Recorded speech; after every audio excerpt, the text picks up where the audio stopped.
Assalamualaikum. Hai guys. Bertemu lagi dalam channel aku, Acik Aziz.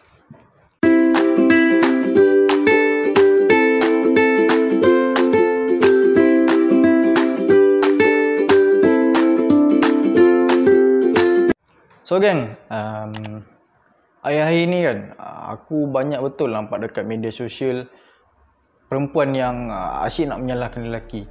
Kes putus cinta lah, putus tunang, kes cerai.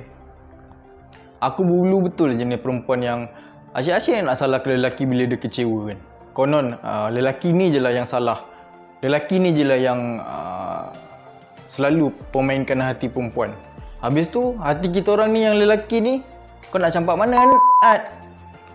Kau bagi pandangan masa kau tengah kecewa, masa kau tengah marah. Memanglah kau akan menyalahkan semua lelaki, padahal tak semua pun lelaki macam tu. Ramai je lelaki yang kecewa.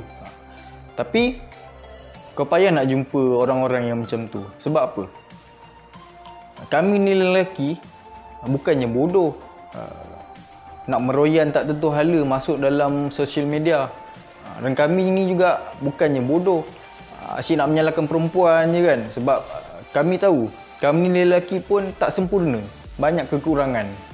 Lelaki ni bila dia berpisah, dia akan pendam segala-galanya tentang baik buruk pasangan dia. Dia tak akan cerita pun dekat orang-orang sekeliling dia apa yang sebenarnya dia rasa, walaupun hati dia dah hancur, dah remuk redam.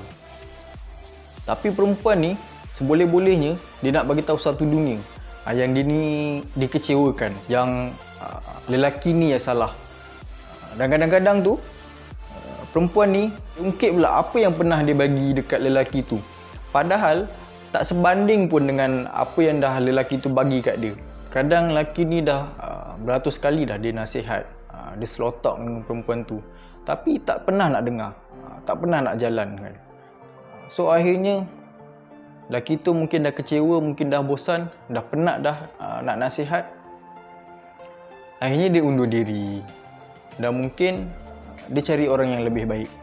Tapi akhirnya lelaki juga yang disalahkan. Sebab curang lah, sebab buat salah lah. Hati lelaki ni dia macam karang dekat lautan. Nampak teguh, nampak keras, tapi cuba kau tengok secara dekat, berapa banyak lubang-lubang kecil yang ada dekat karang. Macam tu jugalah hati lelaki. Kalau nak cerita bab kecewa, aku pun dah banyak kali dah kecewa. Tapi aku anggap itu semua kifarah. Sebab mungkin satu masa dulu dalam tak sedar aku ada hancurkan harapan ataupun impian dan hati seorang wanita. Orang kata you get what you give. Simple as that. So mulai sekarang cubalah ubah mentaliti tu. Janganlah asyik nak salahkan orang je kan. Cek diri tu balik, muhasabah, renung balik diri tu sendiri. Cari dan gali balik apa kesalahan-kesalahan kau yang mungkin kau sendiri tak sedar. Aku tak nak tanya, habis tu bapak kau bukan lelaki, atuk kau bukan lelaki, pakcik kau bukan lelaki. Aku tak akan tanya tu semua sebab aku tahu benda tu bersifat peribadi, bersifat macam kurang ajar. Dan aku rasa orang-orang yang ajukan pertanyaan macam tu, diorang ni tak matang pun. Diorang tak boleh fikir secara logik. Kenapa perlu ada soalan macam tu? Kau bagilah hujah yang secara berhemah, secara berhikmah.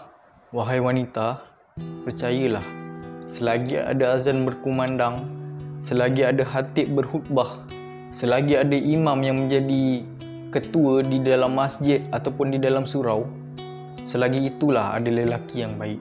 Cuma mungkin kau belum cukup baik untuk dapatkan lelaki yang terbaik. Aku tak cakap semua wanita macam ni ya. Okay, apa yang aku cakap ni, aku nak bagi tahu tak semua perempuan macam ni. Aku kenal je perempuan-perempuan yang baik, yang bila dia kecewa, dia salahkan diri dia sendiri. Dia renung balik diri dia sendiri. Sebab dia tahu dia tak sempurna, dia banyak buat salah. Yang aku nak highlightkan jenis perempuan yang sikit-sikit nak salahkan lelaki, sikit-sikit nak salahkan lelaki. Habis tu kau tak pernah buat salah ke? Tak, aku tak marah.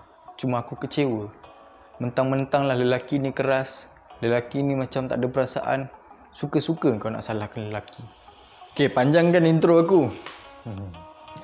Okay, aku nak share antara sebab-sebab lelaki tinggalkan perempuan. Yang pertama, merajuk. Cuba korang congak, dalam seminggu berapa kali korang merajuk? Kalau lebih daripada 10 kali, itu sebenarnya akan membuat lelaki lebih rimas, lebih bosan dengan korang. Tambah-tambah lelaki yang tak matang. Sebagai contoh, lelaki yang sebaya macam korang mungkin awal 20-an ataupun belasan tahun. Ataupun sejak azali dia dah ada chop jenama krokodil ataupun lakoste. Buaya darat. Yang kedua, manja. Sikit-sikit nak bergesel. Kalau boleh, lengan boyfriend kau tu kau nak kepit daripada pagi sampai ke malam. Bercakap pula dalam nada suara yang rendah. Sikit-sikit nak merengek kan. Contoh, Oppa sarang he. Ada lelaki yang tak suka semua tu. Dia agak rimas lah dengan perangai yang childish macam tu kan. Kecuali lah kalau lelaki tu gila seks. Yang ketiga, hipokrit. Kau tak nak jadi diri kau sendiri. Kau makan pun acah-acah. Wanita Melayu terakhir. Kau jalan pun berlenggang. Daripada sini nak ke sana pun 10 minit nak tunggu kau berjalan. Apa?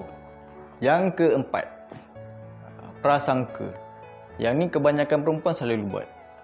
Contoh, bila lelaki tengok phone, mulalah kau nak tuduh dia WhatsApp dengan perempuan lain. Boyfriend datang lambat dating sikit sebab hujan, kau tuduh dia dating dulu dengan awek lain. Laki balik kampung nak jumpa mak, kau tuduh dia nak buat persiapan untuk hantaran Minang dekat anak dara orang. Semua benda lah salah kat mata kau. Apa yang lelaki buat semua salah kat mata kau. Yang kelima, gaduh. Sikit-sikit cari gaduh. Lepas gaduh kau akan cakap, sebelum ni banyak kali dah gaduh, boleh je baik. So kali ni kalau gaduh, boleh je baik lagi. Itulah andaian kebanyakan perempuan. Lepas tu cari gaduh lagi. Lama-lama salah seorang mesti akan jadi tawar hati. Okay, itulah 5 sebab kenapa lelaki tinggalkan perempuan. Itu antaranya lah yang aku tahu, yang aku pernah lalui sendiri. So kalau korang rasa korang ada lagi sebab-sebab yang korang sendiri akan tinggalkan seorang perempuan tu, korang boleh komen kat bawah ni. Bila ditinggalkan, sebenarnya itu adalah satu pengalaman berharga untuk kita. Sebab kita boleh kenal baik dan buruk seseorang. So untuk next relationship, kita akan lebih berhati-hati. Kita dah boleh menilai baik buruk seseorang tu macam mana. Jangan sesekali kau persoalkan takdir. Dan jangan juga sesekali kau persoalkan Tuhan. Bila aku nak bahagia? Kenapa aku tak boleh bahagia? Pengalaman yang kau dapat daripada kekecewaan itu sebenarnya lebih bernilai, lebih berharga daripada orang yang sentiasa bahagia. Sebab apa? Orang yang sentiasa bahagia ni, dia cuma tahu gelak je. Dia tak sedar hidup ni bukan sekadar suka, tapi ada juga duka. Dan dia juga mungkin tak sedar yang dia sedang melakukan kesilapan. Bila masa berubah, engkau berubah dan ada hidup baru, kau akan rasa betapa bersyukur yang kau ditinggalkan dulu dan tak bersama dengan dia. Percayalah, aturan Allah itu dah cukup indah dah. Kita merancang, Tuhan juga merancang. Tapi perancangan Tuhan itu adalah sebaik-baik perancangan. Kita usaha, kita tawakal dan kita berdoa.